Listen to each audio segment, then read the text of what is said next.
ষষ্ঠ উপজেলা পরিষদ নির্বাচনের তৃতীয় ধাপের তফসিল আগেই হয়ে গেছে, আপনারা জানেন। অদ্য 13 মে 2024 খ্রিস্টাব্দ তারিখ প্রতিদ্বন্দ্বী প্রার্থীদের মাঝে প্রতীক বরাদ্দের জন্য নির্ধারিত দিন ছিল। ইতিমধ্যেই আমরা প্রতীক বরাদ্দ সম্পন্ন করে ফেলেছি। এখানে রংপুর সদর উপজেলা পরিষদ নির্বাচনে চেয়ারম্যান প্রার্থী ৮ জন, ভাইস চেয়ারম্যান প্রার্থী ৮ জন এবং মহিলা ভাইস চেয়ারম্যান প্রার্থী ৮ জন। তারা এইভাবে মনোনয়নপত্র দাখিল করেছিলেন এবং বাছাইয়ে সকল দাখিলকারী প্রার্থীগণই বৈধ হিসেবে মনোনীত হয়েছিলেন। পরবর্তীতে কেউ প্রত্যাহার না করলে তাদের এই ৮, ৮ এবং ৩, ৮ জন চেয়ারম্যান, ৮ জন ভাইস চেয়ারম্যান, ৩ জন মহিলা ভাইস চেয়ারম্যান, ১৯ জন প্রার্থীকেই আজকে প্রতিবদ্ধ করা হয়।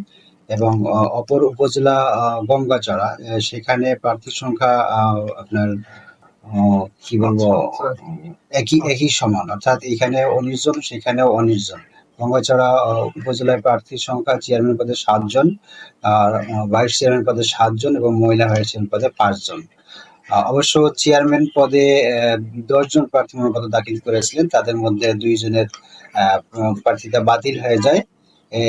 পরবর্তীতে একজন আবার আপিল কর্তৃপক্ষের নিকট আপিল করলে আপিল কর্তৃপক্ষ তাকে গ্রান্ট করে। এই জন্য প্রতিদ্বন্দ্বী প্রার্থী ছিলেন, বৈধ প্রার্থী ছিলেন ৯ জন। গতকালকে ১২ তারিখ মনোনয়নপত্র প্রত্যাহারের শেষ সময়সীমা ছিল। সে সময়ের মধ্যে ২ জন চেয়ারম্যান প্রার্থী তাদের পদ প্রত্যাহার করেন এবং ভাইস চেয়ারম্যান পদে একজন প্রত্যাহার করলে প্রতিদ্বন্দ্বী প্রার্থীর সংখ্যা দাঁড়ায় উপজেলা চেয়ারম্যান পদে ৭ জন, ভাইস চেয়ারম্যান পদে ৭ জন এবং মহিলা ভাইস চেয়ারম্যান পদে ৫ জন।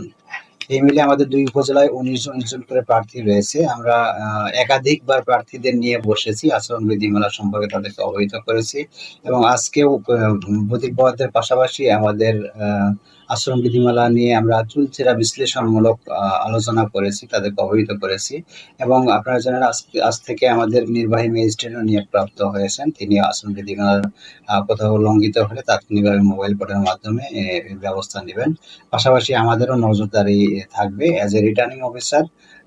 কোথাও কোনো লিখিত অভিযোগ পাইলে কারোর বিরুদ্ধে, সেটা তাৎক্ষণিকভাবে রিটার্নিং অফিসার হিসেবে আমি ব্যবস্থা নিব।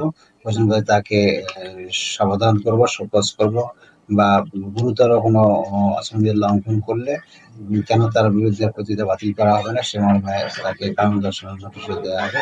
এবং আমরা আশা করি যে সকলের সম্মিলিত প্রচেষ্টায়, সকলের সার্বিক সহযোগিতায় আগামী ২৯ মে আমরা একটি সুন্দর, নিরপেক্ষ এবং স্বচ্ছ নির্বাচন উপহার দিতে পারবো।